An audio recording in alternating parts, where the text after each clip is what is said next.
खड़े हों। ये अभी तो 2 दिन पहले हमने सुना कि मीटिंग बुलाए तो 2 तरह की मीटिंग की, एक मुसलमानों की मीटिंग की है, एक पासमानदा मुसलमानों की मीटिंग की है, अलग दो वर्ग बना दिए और दोनों से कह रहे हैं कि देखो भाई, आपके ऊपर जुल्म जाति अत्याचार होगा तो हम नहीं बोलेंगे।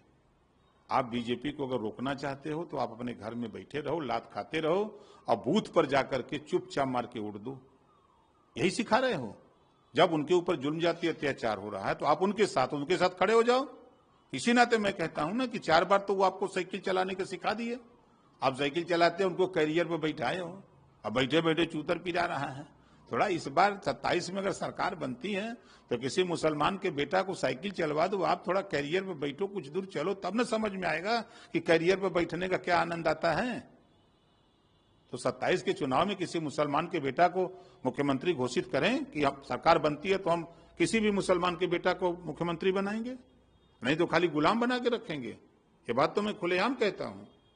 आज मैं तो कहता हूं कि जो मुसलमान लीडर उनके पार्टी में हैं वो गुलाम हैं, वो लोडर बन के बैठे हैं वहां, वो अपने हक की बात नहीं करते हैं। उनको अपने हक के हिस्सेदारी की बात करनी चाहिए। अगर समाज में कहीं जुल्म जाति अन्य अत्याचार हो रहा है तो उनके साथ समाजवादी पार्टी के लोगों को खड़ा होना चाहिए। लेकिन ये चले जाएंगे कहां? जेल में, आजमगढ़, रमाकांत यादव से मिलने, लेकिन आजम खान जेल में बंद है, वहां नहीं जाएंगे इस नाते वो मुसलमान है। कोई मुसलमान देवरिया चले जाएंगे, यादव के साथ घटना होती तो वहां चले जाएंगे क्योंकि वो यादव हैं।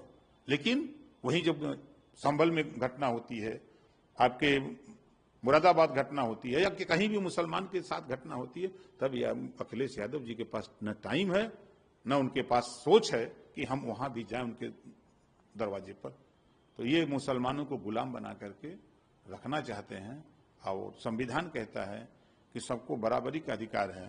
20% आबादी मुसलमान की और 7% यादव, 4 बार मुख्यमंत्री 20% वाले को गुलाम बना के रखे हो। दो एक बार पावर उसको।